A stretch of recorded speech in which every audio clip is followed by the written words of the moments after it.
وَمَا لَنَا أَلَّا نَتَوَكَّلَ عَلَى اللَّهِ وَقَدْ هَدَانَا سُبُلَنَا وَلَنَصْبِرَنَّ عَلَى مَا آذَيْتُمُونَا وَعَلَى اللَّهِ فَلْيَتَوَكَّلِ الْمُتَوَكِّلُونَ. Kita lanjutkan peristiwa yang berikutnya, yaitu Harbu Al-Fijar.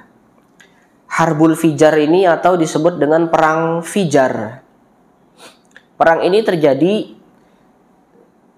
di saat Nabi Shallallahu Alaihi Wasallam. Sebelum kita ke perang Fijar, makanya begini. Mungkin pernah dijelaskan oleh Ustadz Haidir. Sirah atau sejarah kenabian ini menjadi bidang yang penting untuk dipelajari oleh para ulama hadis.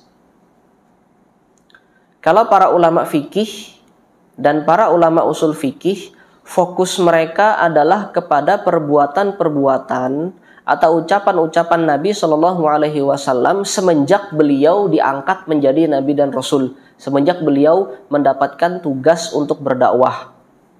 Jadi fokus para ulama fikih dan ulama usul fikih adalah mempelajari perbuatan-perbuatan, ucapan-ucapan Rasulullah yang terjadi mulai beliau umur 40 tahun sampai beliau wafat. Jadi kurunnya di situ. Tapi oleh para ulama ahli hadis, fokusnya lebih luas lagi. Yang mereka pelajari tidak hanya apa yang terjadi saat Rasulullah berumur 40 tahun, tetapi apa yang terjadi sebelum Rasulullah berumur 40 tahun. Ini baru saya temukan rahasianya. Kenapa kok fokusnya para ulama hadis kok sebelum 40 tahun itu juga dipelajari oleh mereka? Jawabannya itu tadi. Jawabannya ya karena memang Muhammad sudah jadi nabi pada saat itu.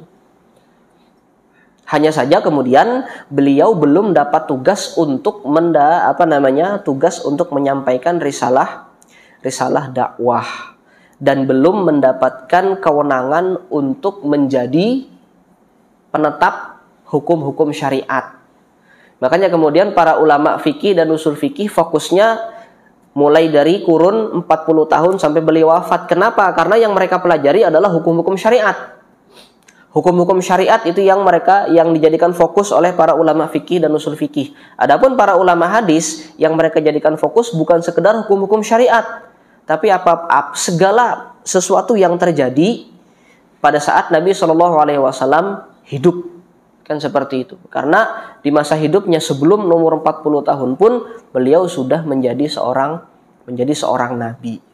Allahu a'lam bishawab. Baru kita kembali kepada peristiwa perang Fijar.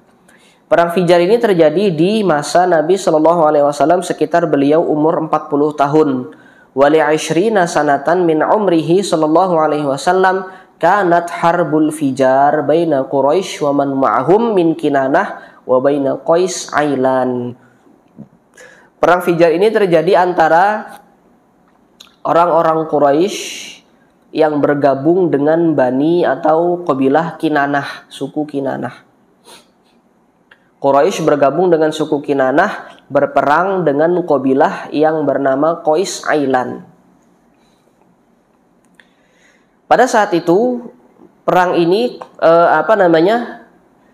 dipimpin rombongan Quraisy dan Kinanah. Tentu yang memimpin Quraisy, tidak mungkin dipimpin sama Kinanah, tidak mungkin dipimpin sama Bani Kinanah, tidak mungkin, karena Quraisy di situ yang paling mulia dan lebih berpengalaman dari segi perang. Mereka rombongannya dipimpin oleh Harb bin Umayyah. Harb bin Umayyah dari kabilah Quraisy.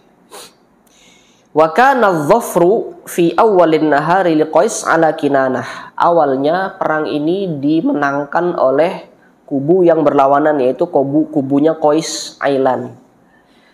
Jadi mulai dari perang itu terjadi sekitar waktu duha sampai ke sekitar waktu zuhur. Itu Qais sama Quraisy ini masih dikuasai oleh Kinanah. Kinanah sama Quraisy masih dikuasai sama Qais. Qais masih memegang memegang kendali pada saat itu, artinya mereka masih kalah. Hatta idza kana wasatun nahari kana dhafru likinanah ala Qais, sampai nanti di pertengahan hari, tengah hari sekitar waktu zuhur, berbalik keadaannya, Kinanah yang memenangkan perang tersebut dan menguasai pasukan-pasukannya, pasukan-pasukan musuhnya, yaitu Qais. Wa summiyat biharfil fijar lintihaki hurmati syahril harami fiha. Disebut dengan perang Fijar karena mereka pada saat itu melanggar kehormatan bulan haram. Artinya perang ini terjadi sekitar bulan Zulqa'dah. Zulqa'dah pada saat itu sudah menjadi bulan haram. Bulan haram ini kan bulan yang memang waktu-waktu di mana perang, kalau kita bayangkan orang-orang zaman dulu itu kan kerjaannya cari duit perang, cari duit perang, cari duit perang. Pokoknya kabilahnya dicolek sedikit, mereka marah, nanti mereka serang, perang. Sudah diserang, yang diserang ini tidak terima, serang balik, perang lagi. Itu aja kerjaannya.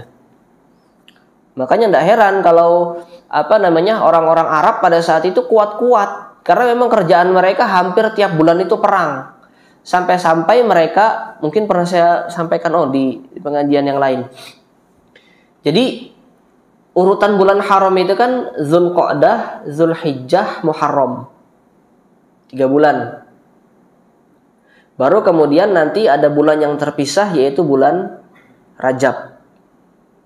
4 bulan haram. Ini oleh orang-orang jahiliyah pada saat itu, bahkan sebelum sebelum Rasulullah lahir, ini sudah terjadi kesepakatan di antara mereka bahwasanya di 4 bulan haram ini kita tidak boleh perang. Kita harus gencatan senjata, kita harus damai. Kalau ada yang berani melanggar perjanjian ini, nanti akan ibarat kata dihukum rame-rame, dikeroyoki sama kabilah-kabilah yang ada. Saking asiknya mereka berperang, ini. Kalau zaman sekarang asiknya kita asik sepedaan gitu kan. Asik makan-makan kan. Itu zaman dulu asiknya asik perang. Saking asiknya mereka berperang, orang-orang jahiliyah itu pernah melakukan sebuah melakukan sebuah manipulasi, bukan manipulasi melakukan sebuah tipu daya. Jadi 3 bulan haram yang berturut-turut ini, Zulqa'dah, Zulhijjah sama Muharram. Habis Muharram apa, Pak? Safar. Itu letak bulannya ditukar sama mereka. Ini kurang ajarnya orang jahiliyah. Antara Muharram sama Safar tuh mereka sepakat kita tukar aja sudah, ini letaknya ini. Pernah terjadi seperti itu. Jadi pada saat itu urutan bulannya bukan Zulqa'dah, Zulhijjah, Muharram, tapi urutannya Zulqa'dah, Zulhijjah, Safar, Muharram. Karena mereka jenuh 3 bulan berhenti perang tuh jenuh mereka. Kepala mereka tuh sudah kayak pecah. Karena terbiasa ngatur strategi perang nih. Kepala yang otak sudah terbiasa ngatur strategi perang, disuruh berhenti perang 3 bulan itu capek mereka. Bayangin itu. Saking seringnya mereka perang, sampai-sampai disuruh berhenti perang tuh mereka capek. Makanya mereka melakukan sebuah tipu daya. Sudahlah, gini aja lah. Kita sepakat. Gimana kesepakatannya? Sudah, kita tukar aja antara Muharram sama Safar ini kita tukar. Jadi urutan bulannya Zulqa'dah, Zulhijjah. Habis itu Safar, ayo perang puas-puas. Karena bulan depan kita gencatan senjata lagi. Itu yang mereka lakukan di situ. Ini kurang ajarnya orang-orang jahiliyah pada saat itu. Nah, perang Fijar ini terjadi di bulan haram. Salah satu bulan haram yaitu bulan Zulqa'dah. Artinya mereka di situ sedang melanggar perjanjian mereka sendiri, perjanjian yang mereka buat sendiri. Wa qad hadara hadhil harbu Rasulullah sallallahu alaihi wasallam, dan pada saat itu Nabi sallallahu alaihi wasallam juga hadir dalam perang itu.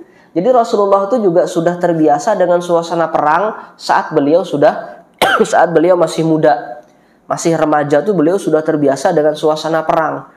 Makanya nanti tidak heran ketika Rasulullah hijrah ke Madinah, bayangin Pak, Rasulullah di Mekah ketika diutus menjadi Rasul itu umur 40 tahun.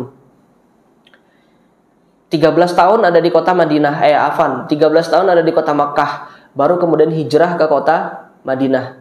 Setelah hijrah ke kota Madinah, baru di situ berkecamuk perang-perang yang banyak, itu mulai dari perang Badar, mulai dari perang Uhud, perang Khandaq, perang Tabuk, perang Ghazwah Bani Mustalik, perang-perang dan seterusnya, perang-perang berkecamuk di situ, perang Khaybar, itu setelah Rasulullah hijrah ke Madinah. Umurnya Rasulullah ketika itu berapa kira-kira? 40 tahun jadi Nabi dan Rasul di Mekah. Kemudian 13 tahun di Mekah baru hijrah ke Madinah. Berarti sekitar 53 tahun. Mohon maaf Pak ya, kalau di kita 53 tahun kira-kira sudah jadi apa? Itu 53 tahun masih kuat perang loh Pak ini. Luar biasa. 53 tahun masih kuat perang. Artinya fisik beliau sudah terlatih semenjak beliau masih muda. Kejelian beliau dalam mengatur strategi perang ini juga sudah terlatih sejak beliau masih muda. Karena memang suasananya suasana perang. Suasananya suasana perang, beliau sudah diajak perang, bahkan sampai ketika umur beliau masih muda tuh sudah diajarin perang, sudah diajarin berantem, sudah diajarin bagaimana memainkan senjata, sudah diajarin bagaimana menyusun strategi saat berperang. Itu sudah jadi makanan sehari-hari, ibarat kata seperti itu. Makanya tidak heran di umur 50 tahun, di umur yang di atas 50 tahun itu Rasulullah masih kuat perang. Seperti itu. Wa kana yanbulu ala umumatihi ay yujahizu lahum an-nabl lirramyi. Nah, ini kan yang ikut perang ini kan orang-orang Quraisy, ini kan paman-pamannya beliau, paman-pamannya Rasulullah. Jadi Rasulullah pada saat itu kerjaan beliau di perang Fijar ini adalah mengumpulkan anak-anak panah yang terjatuh untuk diserahkan kepada, bayangin Pak, ngumpulkan anak panah yang terjatuh.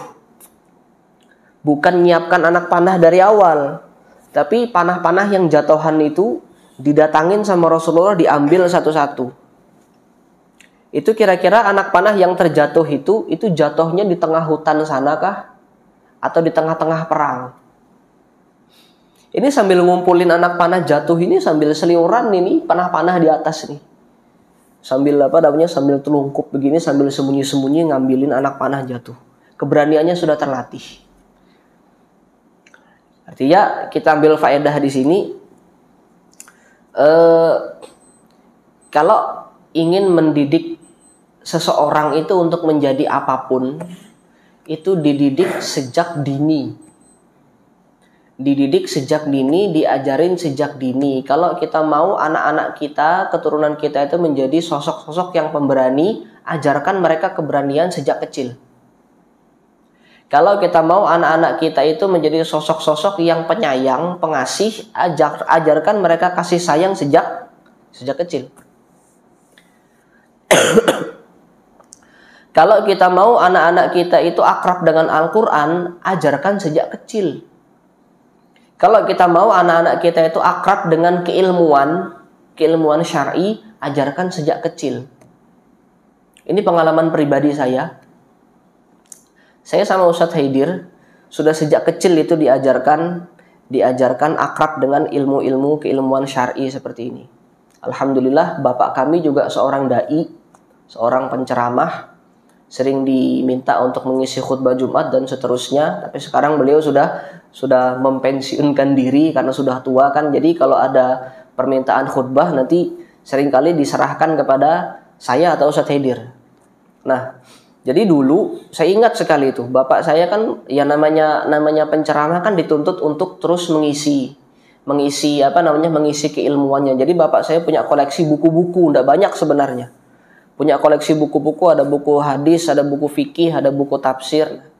Saya ingat sekali pada saat itu Ustadz Haidir tiba-tiba datang ke kamar bapak saya, ngambil tumpukan buku itu, diambil buku hadis Qudsi warna sampulnya warna coklat. Ingat sekali saya. Terus apa kata Ustadz Haidir? Aku mau jadi, itu masih SD loh Pak. Masih SD sekitar kelas 1 atau kelas 2. Kami baru pindah rumah pada saat itu. Ustadz Haidir sambil ngambil buku itu, kemudian dibuka bukunya sambil bilang, aku mau jadi ahli hadis. anak SD kelas 2 atau kelas 3 pada saat itu sudah berpikir, sudah kepikiran jadi ahli hadis. Biasanya kan anak SD kalau ditanya cita-citamu jadi apa? Jadi dokter, jadi pilot, kan itu biasanya. Anak sekecil itu tuh sudah berpikiran mau jadi ahli hadis. Alhamdulillah kesampaian cita-citanya. Kemudian saya ngelihat kakak saya ngambil buku hadis, saya juga enggak terima, saya juga pengen. Saya ngambil buku tafsir. Saya bilang sama kakak saya, "Kak, aku mau jadi ahli tafsir Quran." Oh. Hampir tiap malam itu saya baca buku itu. Enggak paham, Mbak. Enggak paham. Tapi karena saya ngelihat kakak saya enggak menyerah, saya pun enggak menyerah. Kakak saya enggak dibaca betul, enggak paham. Ya hanya anak SD. Enggak paham buku itu. Tapi enggak menyerah Ustaz Hedir itu, terus dibacanya. Bahkan saya ingat itu, bukunya itu kalau habis dibaca, ditaruh di samping bantalnya, dibawa tidur sama Ustaz Hedir. Saya ikut juga. Wah, dibawa tidur. Ikut juga saya bawa tidur. Plak, saya taruh di samping. Padahal saya enggak paham isi bukunya apa. Nah, tapi itu ternyata setelah dewasa seperti ini baru saya sadar, oh ternyata itu teknik bapak saya untuk mendekatkan kami terhadap ilmu. Jadi enggak dipaksa, Zaidan, Hedir, ayo sini, belajar kamu. Kalau enggak pukuli kamu lah. Enggak kayak gitu bapak saya ngajarinya. Ditumpuk aja buku di kamar tuh, ditumpuk buku di kamar. Nanti kapan-kapan ada waktu senggang, bapak saya baca buku di hadapan anak-anaknya, biar anak-anaknya ngelihat. Biar anak-anaknya merasa pengen jadi kayak bapaknya, kan gitu. Namanya anak itu pasti ingin jadi kayak bapaknya. Kita tahu kisahnya Nabi Musa, kenapa aja Hijr Ismail di samping Ka'bah itu? Karena Nabi Ismail ngelihat Nabi Ibrahim numpuk-numpuk batu di Ka'bah, ikut Nabi Ismail. Aku pengen jadi kayak bapak, numpuk-numpuk batu juga. Makanya kan di samping Ka'bah itu ada Hijr Ismail tuh yang setengah lingkaran itu kan. Itu karyanya Nabi Ismail, dan pada saat itu masih kecil Nabi Ismail. Karena ngelihat bapaknya numpukin batu, beliau juga ikut. Aku mau jadi kayak bapak. Itu anak. Makanya hati-hati kalau kita, hati-hati kalau kita mengucapkan kata-kata kasar. Hati-hati kalau kita berperilaku kasar kepada istri, kepada orang-orang di sekitar kita, kepada tetangga kita, di hadapan anak kita yang masih kecil, itu akan dicontoh oleh mereka. Oh, bapakku kayak gitu ya, aku kayak gitu juga Oh, bapakku tukang tempeleng ya, aku juga mau jadi tukang tempeleng. Nah, kayak gitu. Anak kecil seperti itu. Makanya kemudian dari sini kita ambil pelajaran, kalau kita mau anak-anak kita soleh, harus kita dulu yang jadi soleh. Kalau kita mau anak-anak kita dekat dengan Al-Quran, harus kita dulu yang dekatkan diri kita dengan Al-Quran. Dan ini saya praktekkan juga di rumah. Anak saya ada 2 orang, satu umur 4 tahun, satu umur 2 tahun. Kalau saya baca buku, ini kan sebelum ngisi kajian ini kan saya murojaah dulu, baca buku. Sengaja saya baca di hadapan anak saya. Nanti anak saya pasti ngikutin. Dia ambil juga buku. Bayangin Pak, yang diambil buku isinya bahasa Arab kayak gini. Apa paham anak kecil begitu, umur 4 tahun, umur 2 tahun. Tapi dia enggak peduli mau paham mau enggak. Yang penting pengen kayak ayah kayak gitu. Apa yang dilakukan ayahnya dia ngikutin. Seperti itu. Nah, kira-kira itu yang bisa kita bahas pada kesempatan hari ini. Mudah-mudahan apa yang kita bahas pada kesempatan kali ini bermanfaat dan diberkahi oleh Allah Subhanahu wa taala. Kita tutup dengan doa kafaratul majelis. Subhanakallahumma wa bihamdik, asyhadu an la ilaha illa anta, astaghfiruka wa atubu ilaik. Sallallahu ala nabiyyina Muhammadin wa ala alihi wa ashabihi ajma'in. Assalamualaikum warahmatullahi wabarakatuh.